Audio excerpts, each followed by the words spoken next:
आपके पास 500 करोड़ रुपए की प्रॉपर्टी है, वो कहाँ से आई सर?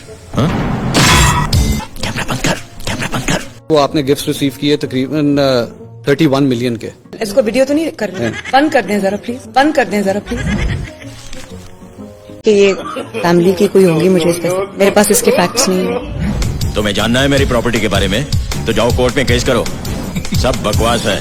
उसके बाद मेरे पास वैसे कभी BMW नहीं, मेरे पास इसके फैक्ट्स नहीं है। नहीं, मेरे पास है ही नहीं डिटेल, मुझे पता ही नहीं। जनता से ज्यादा आपको अपनी कुर्सी प्यारी है ना? क्या?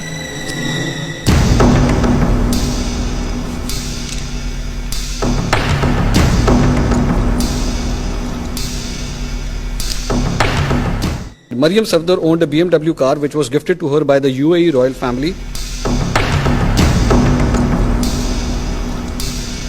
इसको बोलो बंद करे। बांधो।